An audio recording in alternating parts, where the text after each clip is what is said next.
All right, greetings. Welcome to Knowledge for Life Knowledge Cipher at the African American Cultural Festival. And we want to first open up in the name of Allah, the Beneficent, the Merciful. We want to greet you all in the greeting words of peace. We say it in the Arabic language of Assalamu Alaikum, but in English it simply means, may God's peace be upon you. And today we're going to be talking about a very important topic, one that is going to affect us all here real soon, and that is the topic of food security. I wrote a book called The Inescapable Famine.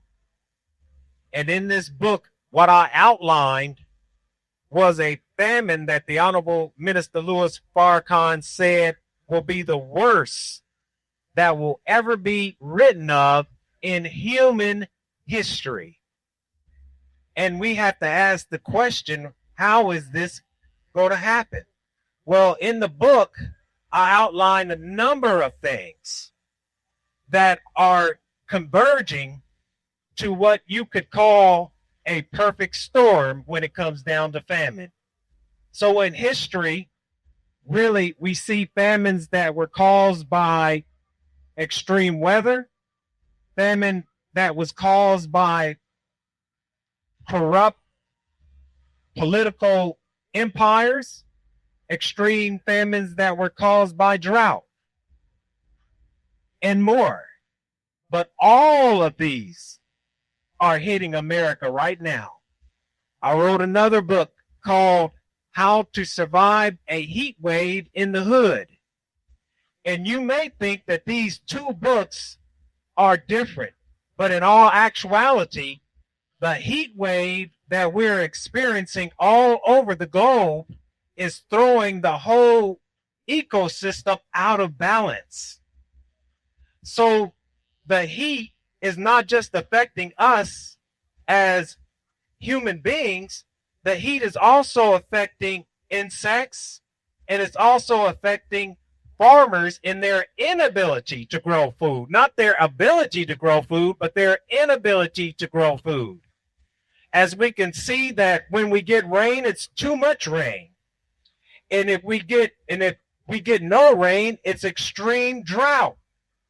And this is all causing a burden on the food supply. So if you are able to grow food, it will be very little. And then you got to now put on top of the food that you're going to get the tariffs that are being imposed by the Trump administration will cause food to be inflated.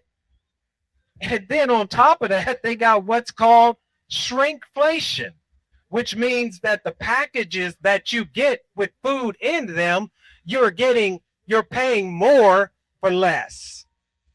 So that's why this form that we have here is so important, because what the Most Honorable Elijah Muhammad said is that we have to begin to pool our resources and do something for ourselves as a people, because we're the only ones that are going to look out for us. And I'll end it with this on the spiritual side.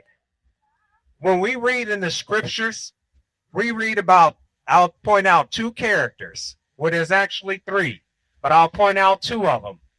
One was Lazarus. Lazarus waited at the foot of the rich man for the crumbs to fall from his table.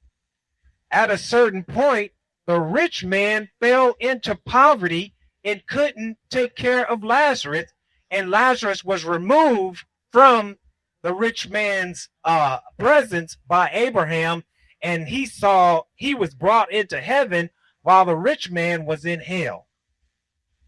Another story is the story of the prodigal son.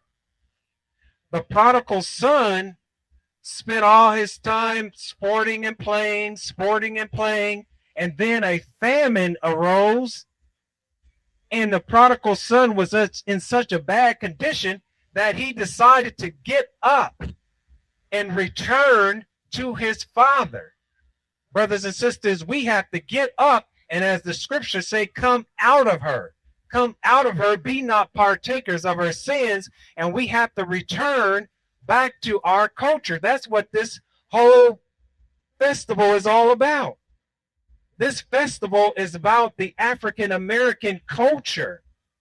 There is no culture that is self-destructive. So the culture that we have right now is a culture that is shaped out of the trauma that we as a people have been through.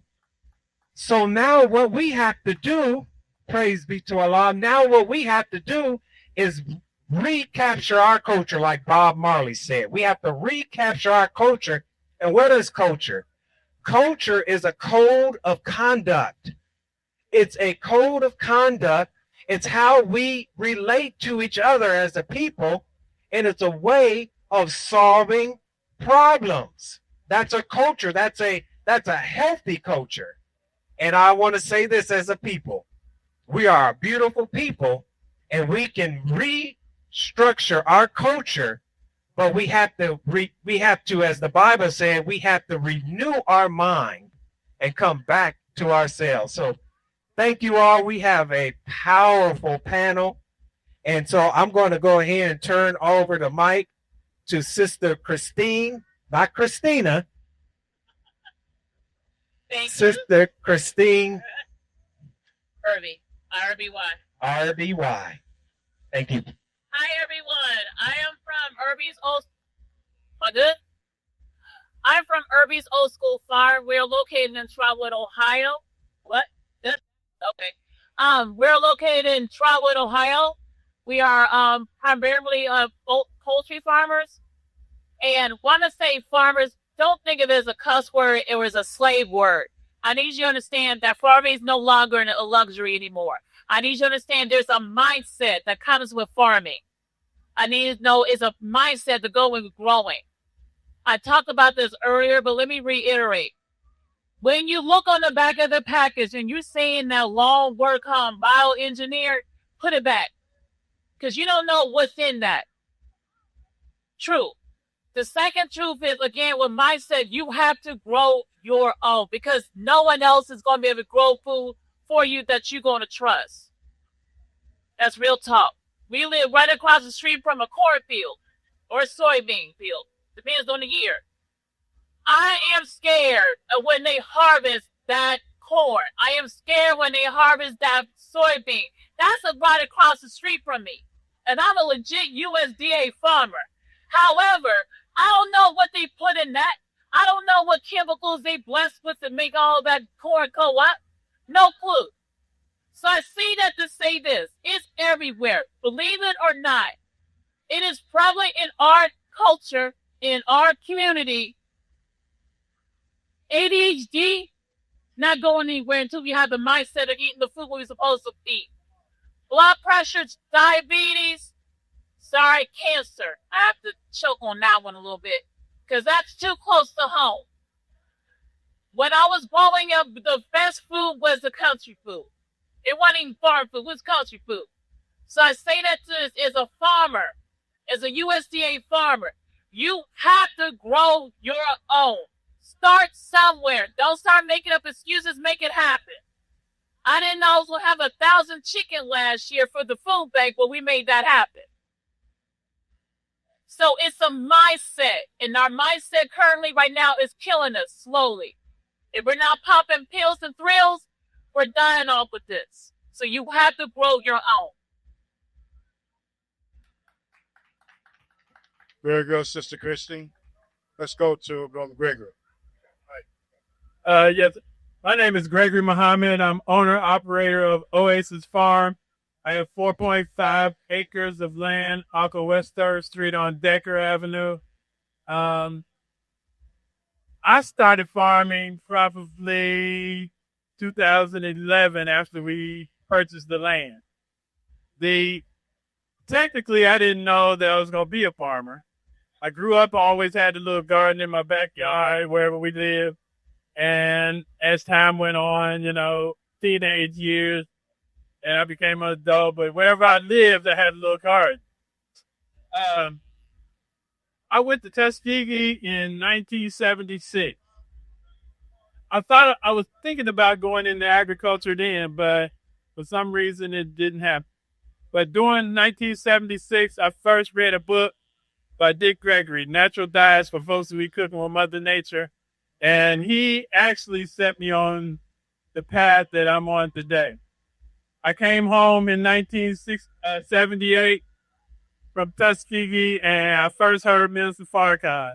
And then from that day on, it's just been trying to cultivate my life. Because see, that's where farming is interesting. Working with the earth is interesting because once you start putting your hand in the soil, you think you're cultivating the land, but actually the earth is cultivating you. So you got to get into it. It's hard work, but we are work in progress, right? So we got Oasis, and we've been doing, my main goal at the Oasis is an agricultural learning center. I got an 8-unit apartment building I'm trying to transform into a learning center. But in the meantime, we've been holding classes there every other Tuesday. So this Tuesday, we will be there from 9 to 11, 1 to 3, and 6 to 8. So we're trying to accommodate everyone's schedules. But we're living in a serious time. We're not just talking about government issues. We're just living in a serious time. And Black folks, we've been here over 400 years, and we got to get back to the earth because that's where our power is going to be. So once we get into the earth, and then we'll look at each other, and we'll see the brother and sister, and we'll get that glow that God is really with us. So we need to get back to the earth. We need to recognize that we have to be a neighbor. Every place I've been in my life, I always knock on my neighbor's door to let them know I'm there. And then over time, we actually become neighbors. They look out for me, I look out for them. And see, that's what we got to get to. This is an agricultural talk that we're having, but the cultivation is in us. We got to throw off this wicked world that we've been living in, and it's killing us. The food is bad. Our children, it has affected our children. He's going crazy. And so we got to get back to the earth. We got to get back to the earth. You got to get back to the earth.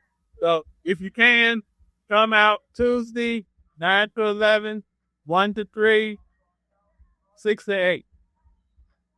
Okay, Oasis Farm, 40 South Decker Avenue. All right. So let's go here.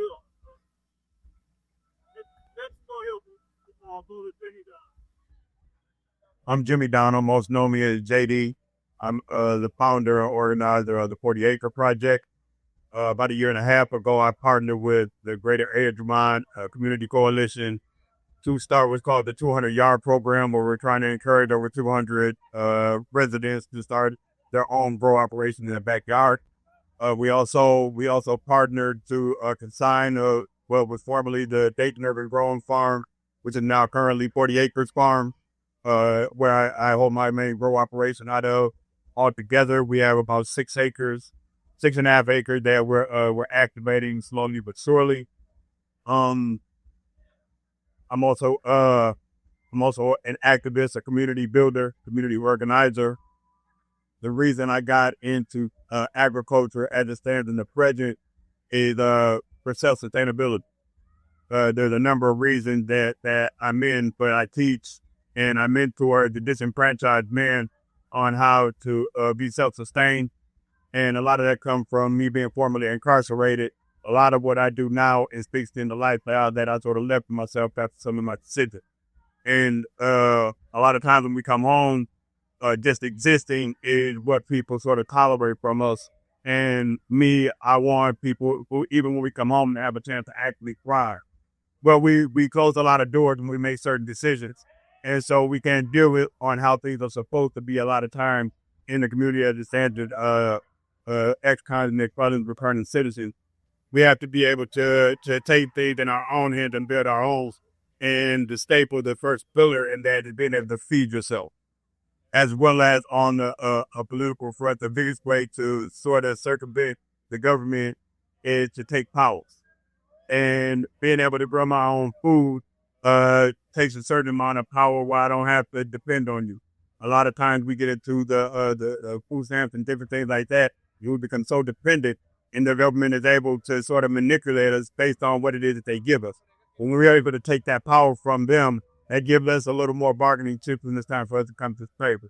And so being self-sustained is my primary purpose in growing outside of, like Rupert said, what goes into our food. I've seen and I know and I've seen the sort of reaction that people have physically from eating a lot of the things that we get from our grocery store, that we should expect people to give us real food. I call it real food. And they're adding all kind of things, and like you said, from ADHD to cancers, to all different kind of things that arise from what it is that we put in our food. As well as we should, as a community, our superpower in the Black community has always been together, right? We cling to individualism in a lot of different spaces when our superpower is togetherness. There's no way that there shouldn't be 4 or 5 oasis, 40-acre farms, urban farms in each community, not just citywide. Westwood should have 4 or 5 where we can go get our own produce and our own food from. Taking care of each other and insulating each other has always been our superpower. And so the fact that we teach each other, I tell people a lot of times I want to work myself out of a job. I don't want to be necessary to teach people on how to grow. I want it to be, hey, Brother Gregory, I didn't grow potatoes this year. You got potato? I got 40 pounds of tomatoes that we can exchange, so far and so forth. We have to be able to take control of our own destiny where we can. There's a certain amount of things we're not going to be able to control, but what we can, we need to.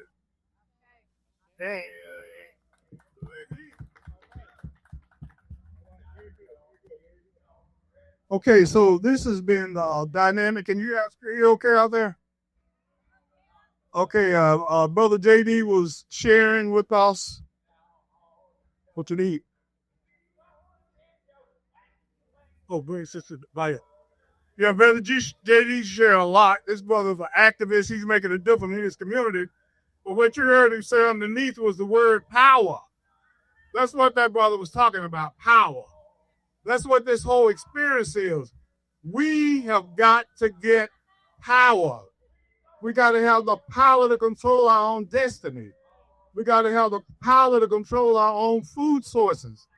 If we're relying on other people to provide food for us, that in and of itself is food insecurity. As Christine said, we don't know what that food is. It's GMO, it's modified. It's not for our better good. So we're here to encourage all of you to join us, to be our partners, so we can gain power in the food industry. We're going to have similar talks about housing. But right now, this is about food, because we know that food is medicine. But we all know there's more than one kind of medicine. There's good medicine, there's bad medicine.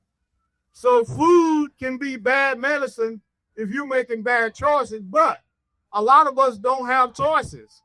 If you're going down to the corner dollar store to get your produce and to eat out of a box, and you can't get to healthy foods like Gem City Market and some others, then that alone limits your power. And your brain suffers from it, and your children.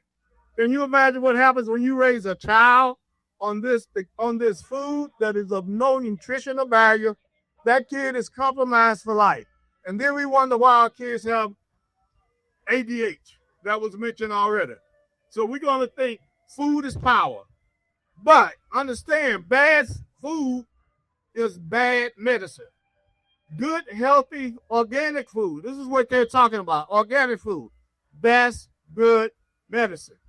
So I'd like to bring to the stage now a dynamic lady from Columbus. She's so dedicated and so powerful when it comes to food that she found her way all the way down to Dayton, Ohio to share with us what they're doing in Columbus. Let me give you a brief bio, and I'll give her the mic. Her name is Ruby White. She has been in this space for 20 years, and she's the founder of Jazzy Foods, LLC. I asked her, why Jazzy? Because I'm a jazz lover, so I'm thinking jazz. But she said, well, they started out with bluegrass, and they started out with some other names, but overall, they ended up with jazzy. So I think that can speak to all of us. Soul food, when it's healthy, is jazzy. Jazz music for us is a lifeline. We know we do better with jazz. And I used to be anti-hip-hop. I left that alone now. Hip-hop is okay. That's a manifestation because none of the brothers know how to talk positive.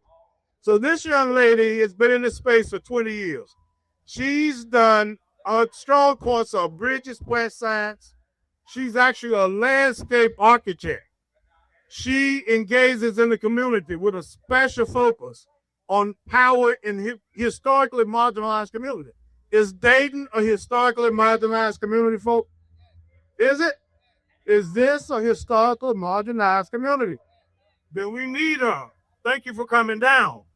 Now, she recently received a $150,000 grant, and that's why she's down here. This young lady can find the money. I brought money to this talk. She received a grant and has provided urban farming.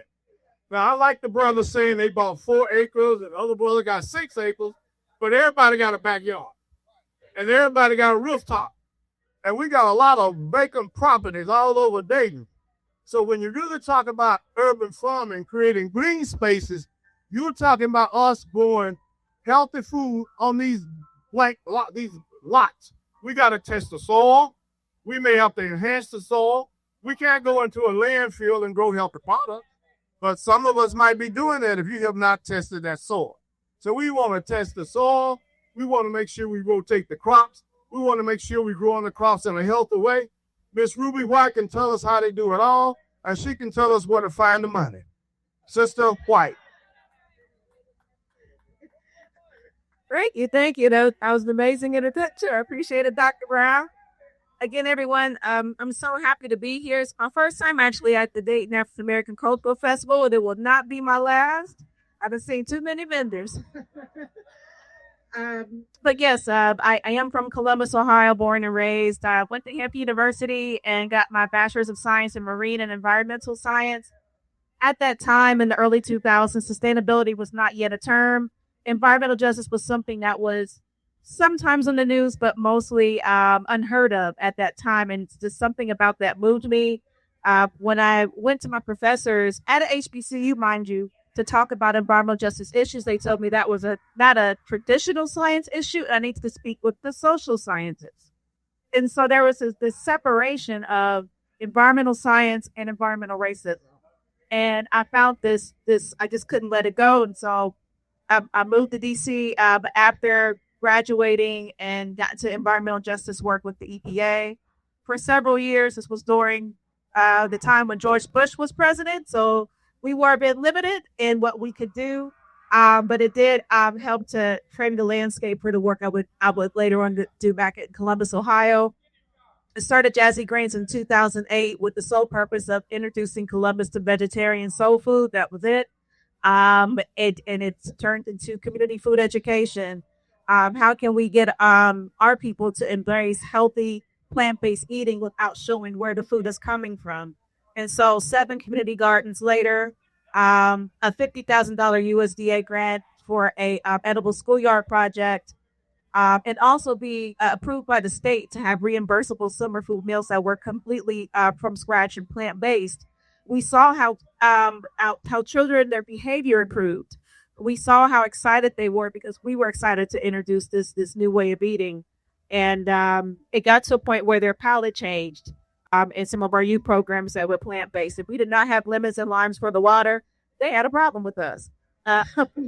Okay, so it was, we could see that, once we got the parents to really embrace that there shouldn't be a fear about eating different, especially when it's healthy. We saw the behavioral improvements. It just became an issue of how do we continue this program? We see that we have community gardens, we have urban farms, we have all these things in place, but many times we're very segmented.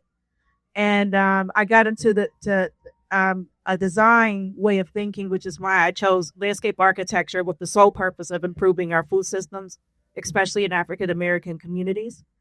And that's where we've landed. It's been almost about 20 years now. And I'm excited to share with you as we continue the conversation about the work that's happening in Columbus City Schools, how they're preparing for on the Career center and vocational level, what agriculture looks like for students who attend schools in city landscapes and what agriculture looks like in that space. I could definitely see Dayton embracing that movement as well. Thank you.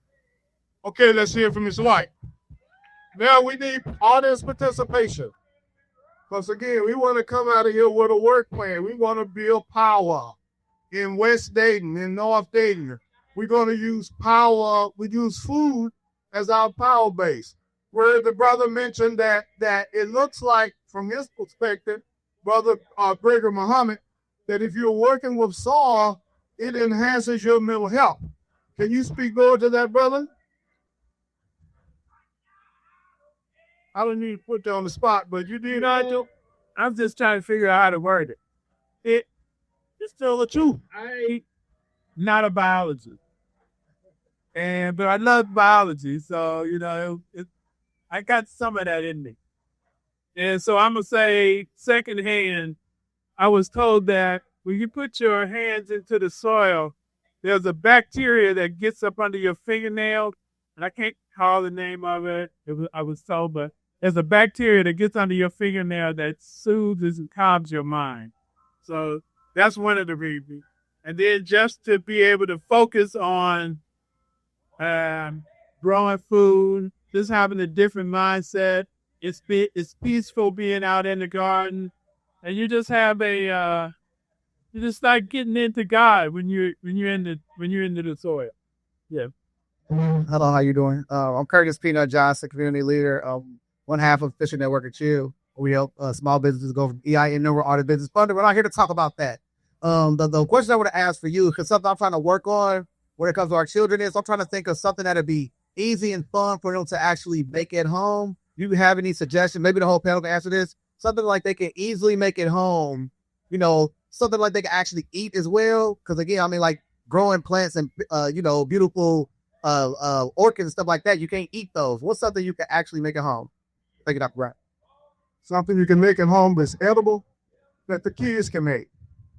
Brother Gregory?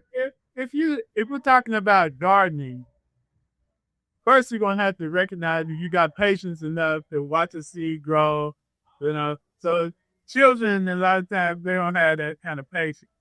But if you take a little bucket but you're gonna have to work with them. So parents are learning at the same time. But you just can't let the child there and expect for them to go ahead and follow through. You gotta walk them to it. You gotta put the soil and find the seed that you want to grow. And nowadays we got YouTube, so you can y'all can kind of like get a little guidance from YouTube of planting lettuce or planting a tomato plant. But if you just start with seeds, okay, so we're gonna plant peanuts. So you put the peanut seed in the ground and you water it every day. And you just explain to them, or even show a little diagram of the morphus of a seed and how, what it's going to look like when it starts to come out the ground. And then when it's full grown and you pull that plant out the ground, when you pull that plant out the ground, you're going to see, and if it grew properly, you're going to see almost 100 peanut plant pods that pull up out the ground. And it's going to say like, wow, one seed makes a million. It's just like corn. You plant corn, each one of them little kernels on there is a seed. So one seed will make millions of seeds. So it's fantastic. Great. JD, you want to respond to that same question? One of the things that we that I'm working in the programming now, but that I encourage new farmers or new growers to start with is microgreens. It's something that for adults too, it builds confidence in actually growing microgreens from maybe 7 days to 10 days. You'll cut, harvest, and be able to actually eat, and they actually pack with nutrients. There's a bunch of different kinds, colors, and different things like that. So microgreens is something in our community that's a sort of a farm nuance to the Black community. It's something sprouts and different things like that have been something that people have been eating for a while. But I would recommend microgreens if you're looking for something long term, stuff like beets or stuff that they harvest in short order. So, but microgreens then beets and lettuce. Okay. I wanted to piggyback off this question. I actually have an answer because my grandson. This question real quick. You have to grow something they're going to want to eat. So walking tacos. So I teach at the Dakota Center. So they look like we don't even buy lettuce. But if you put that lettuce with some cheese, with some ground beef, with the little Doritos, you got them. Pizza. Put the thing on pizza. Me, I grow basil all year long. Period. So that smell, and everybody came up to our 10, I had to pick 3 meats, smush some leaves, and then smell them. You have to make it interactive for them. You have to. You can't just YouTube everything. You have to apply that. So microgreens is perfect for that. Because you'll be able to see that. It is nothing more magical. Everybody else will agree. Nothing more magical than seeing that harvest. Nothing. The gleam in their eyes and you very YouTube it when you do it, by the way. I'm just saying. So let me clarify one. Let me add to that conversation about because it came up a second time. Brother Gregory mentioned this microorganism that makes kids feel good when they work in the soil. And now this sister's talking about the good feeling you get when you get greens to grow. So basically, it's not a microorganism. It is a natural body hormone that makes you feel good. It's your endorphins. And when a kid sees success, their endorphin rise. If the kids see his mom and dad hugging each other, his endorphin rise. If the kids see his mom and dad fighting, he's traumatized. He's got trauma. So success in the garden, it don't matter what you go. I like those options, but that kid knows he planted it, and when that harvest comes up, he's going to feel good. That's what's going on. That feel-good hormone is floating, and you want him to spread that to his friend. Okay, when I taught my grandson how to print, I didn't start in the ground. Kids can't see the ground. So I used the sandwich bag method with the wet paper towel, sit it in the sun, and they actually watch it. It's still the same thing as going on in the ground. If you ask me, it does it actually quicker. So that child can actually go and look at that sandwich bag every day and see the seeds sprout. And then once you get the root, then you put it in a little pot, not a big one, a real little one, so they can actually see it sprout. And then it will sprout quickly, like within like a week or two, as long as you give it sun, water, give them what it needs to actually grow. It's going to grow pretty quickly. But I started out with the sandwich bag method because kids ain't got the patience to sit there and wait on nothing to come up out the ground. And then they walking on the ground all day. Like, how's you really teaching them to respect the ground if they got to stump on it every day? So it's a different story when you use the sandwich bag method and then they actually plant that in the ground into different respect and love for it. And then even with that, a lot of times I have a 5-year-old and she's super excited. I had a 60-year-old who don't want nothing to do with it. But for Maya, my 5-year-old, we even plants die too. And so she's really, really emotional. And so as a grower, as a farmer, you have to learn how to roll with the punches, how to sort of be able to improvise when things don't turn out as planned. So even when things don't work out with the kids, there's also a lesson in a life lesson in growing, which growing is a direct metaphor for life at all points. But being able to teach even in disappointment with things not growing and being able to still grow and still it being okay is another sort of caveat, another part of growing that you can use as a tool to a lot of kids that I mentor, a lot of men that I mentor. Soil and growing and seed and germination, all that stuff ties into our mental health and all that different stuff as far as when we're speaking on metaphors of life and how life flows and how we are spiritually. It's tied directly into what happens when you're growing. I just wanted to give a few resources that speaks to what everyone has shared, which has been amazing information. When it comes to recipes, There's an organization called the Chef and Foundation. Chef and Foundation. Chef and is responsible for many schools across the country of having their schools go from fully being trucked in to the actual preparing from scratch meals on that school campus, on that school site. So Chef and Foundation has a ton of recipes that are kid friendly, and also friendly for youth programs as well. And then when it comes to gardening with children, you definitely want, as the sister was speaking towards, child friendly gardening toolkits and things. And so kidsgardening.com, it's a whole catalog where they have a lot of really cool kits and all kind of STEM related things to gardening that are child friendly.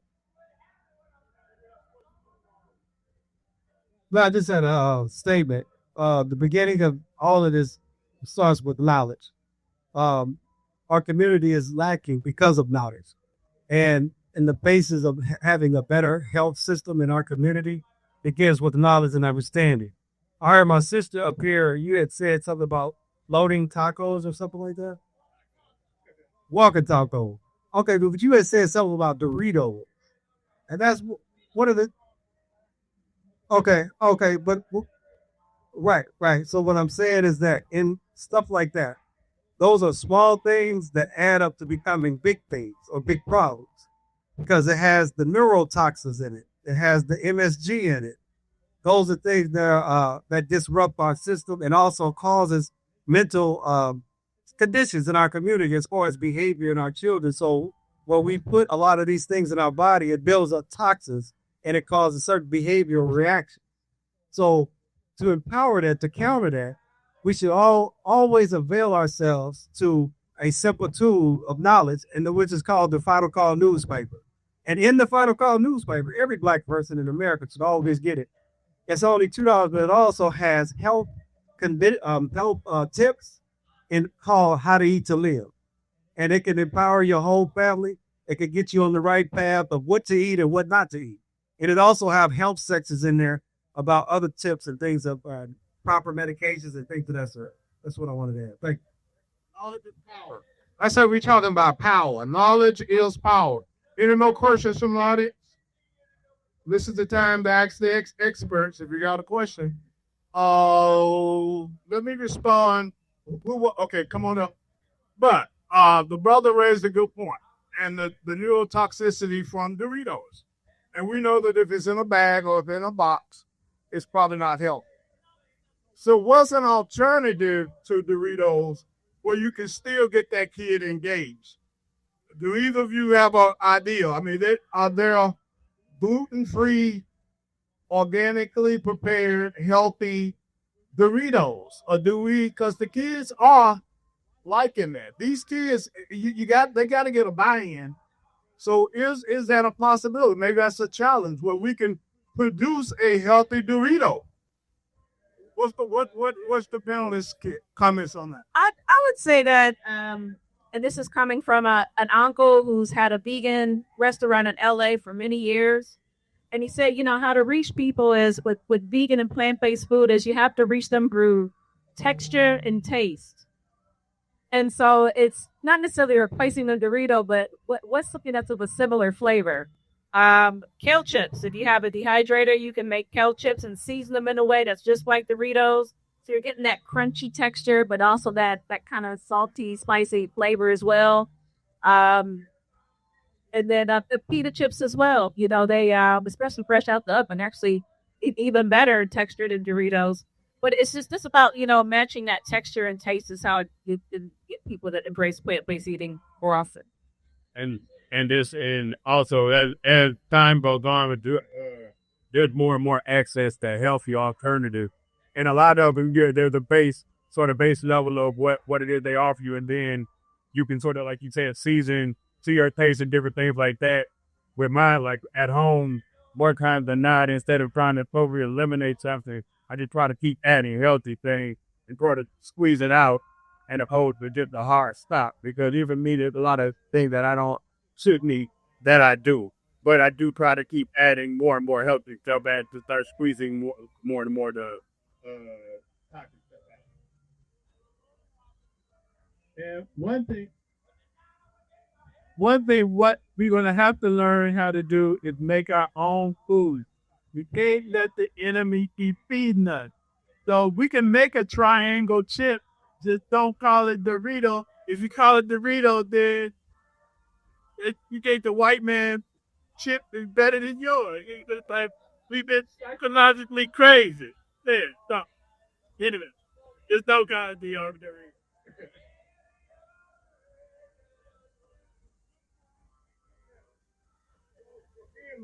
Is thrown out. Doritos are toxic. I agree with the brother. Doritos are negative. They came out of a bag. Most things come out of a bag or toxic or a box. But then this expert cone just told you it's texture and it's taste. It's not so much the Dorito. It's not so much the label. Your kid wants the texture. Your kid wants the taste. And they told us how to do it. So now we've just converted bad food, bad medicine into good food, good medicine. Food is medicine, good or bad. Yes, sir. Thank you. My question is more of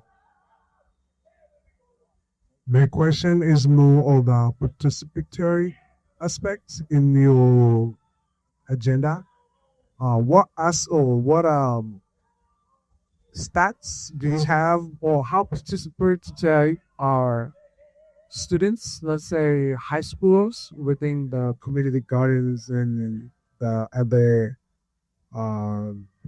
initiatives that you had been working on?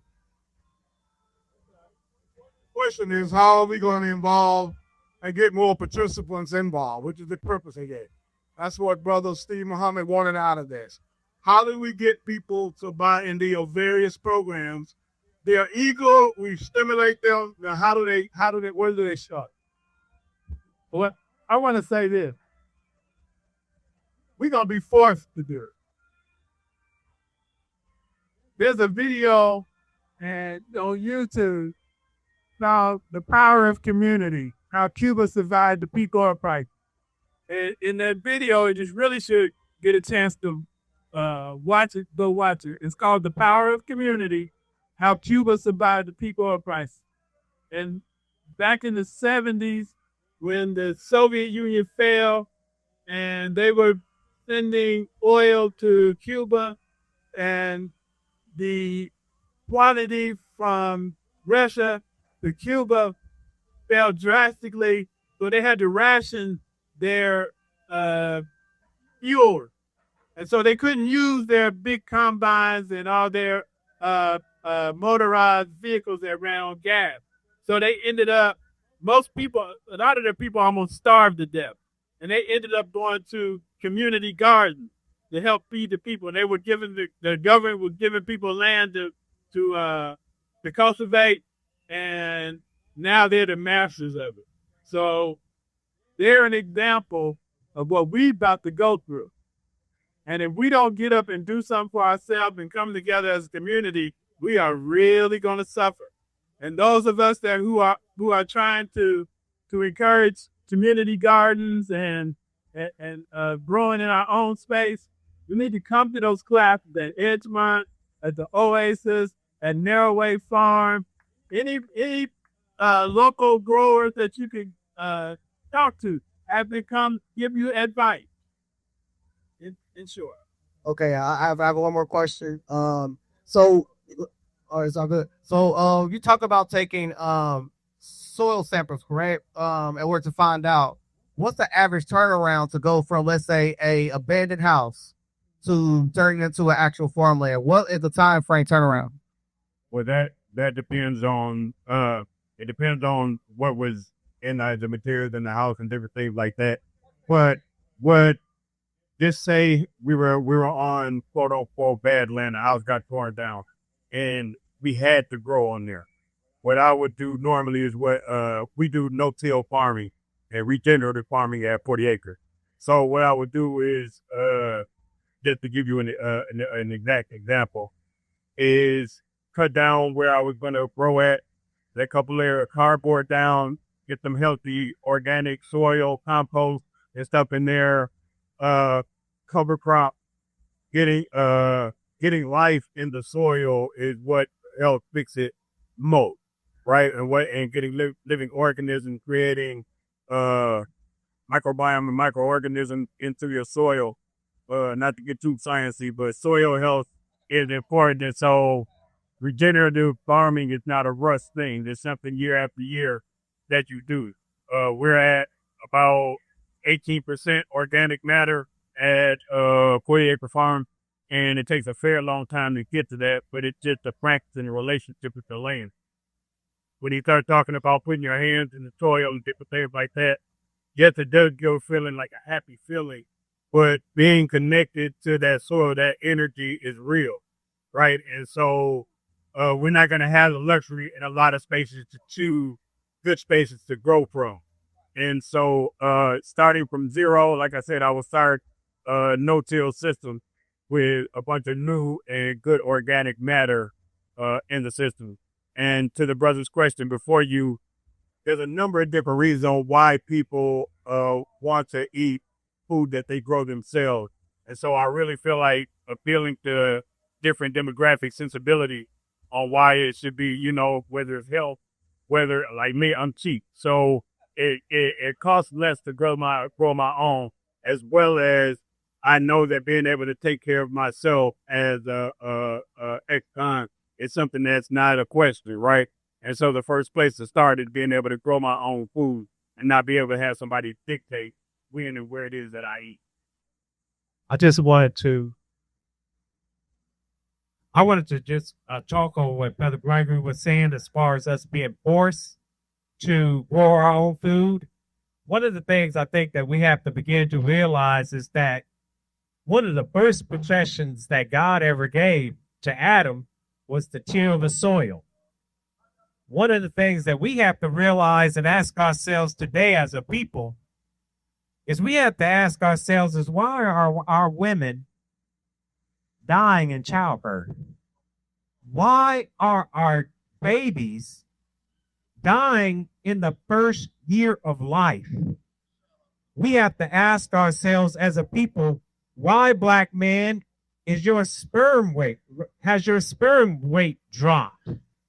There was a man called Zygmunt Brzezinski, I think I'm pronouncing that right, and he said that once upon a time it was easier to control 1 million people than it was to kill 1 million people. Now he says that it's easier to kill 1 million people than it is to control 1 million people. Well, how do you kill 1 million people without them knowing? You infect their food, and you infect their water, and you tell them that this vaccine is vital for their life. Really? I mean, I'm not going to tell you to or not to. Brothers and sisters, we have to ask the question, black man, when we were brought here, we all had a job. It was called slavery. But today you got to ask yourself, with millions of people on the planet, and they're coming up with what's called artificial intelligence and robotics, do you think they really need you? Man, I'm really take this all serious, because a lot of us, we're not gonna wake up. We just not gonna wake up. Some of us gonna be up. We're gonna help farm, all right, because we're gonna be in the dirt. So, brothers and sisters, I hold it back. It's called The Inescapable Famine, and I'm not trying to push the book because I'm trying to make money off of it. But in the book, it talks about how our food is adulterated. What we're eating today, it shouldn't even be classified as food. Why? Because when you read the package, you can't even pronounce some of the ingredients that are in the food. And this is, okay, so I'll end with this. We can't go to another planet and live on that other planet, the Most Honorable Elijah Muhammad said, because we're not made of the same material as that planet. But then you have to ask yourself, how are you living off of material that is not natural to the earth? It's killing us, brothers and sisters. So just to ditto on what he's saying, a lot of the European countries will not accept poetry from the United States. because we adulterate the food. A lot of the people in Europe don't even take our beef that we're eating because it is adulterated. So he's right. This is our time to take back the power. If you're not healthy, you lose your physical power. If you're not healthy, you lose your mental power. If you're not healthy, you lose your emotional power. Why we're having so many gun shootouts and our young kids killing each other and all the other craziness that's going on, all our kids going to school and they're coming home with this special classification are saying that they are compromised, that they're not normal. It is because America has poisoned them. So let's take back our power, people. Grow your garden. Grow your garden. Grow your food. Food as medicine. Let's do it together. Thanks for coming out.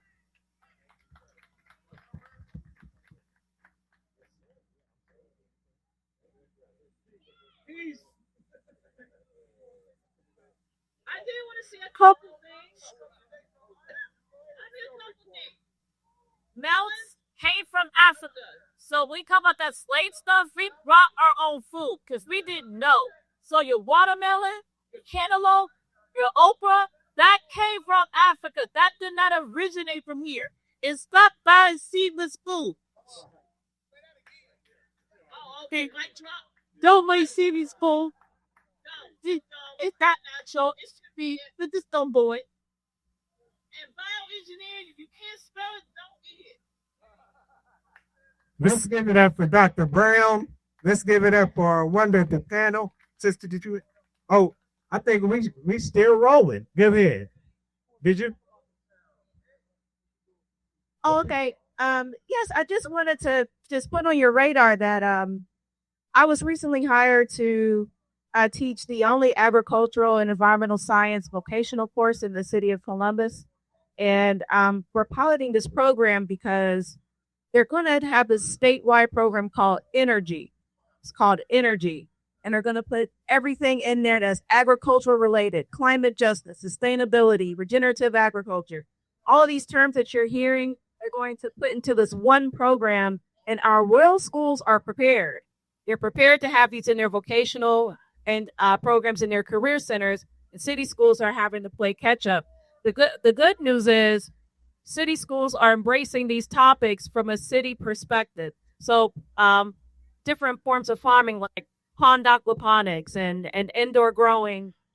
We are allowed finally to say this out loud and on an institutional level and be able to teach from a workforce development goal. Because as you know, in City of Columbus, we have Intel and Meta and Amazon and all these people moving in, and they're reaching out to our city school systems about workforce. That's their conversation. And they're also mentioning things about agriculture and what that looks like in a city perspective. So just wanted to put that on your radar that, we need to have the spaces to teach this new workforce movement when it comes to agriculture. From what we're seeing with our farmers here, we're definitely on the ball here in Dayton. But yes, we need the sites to teach these kinds of things because it's happening.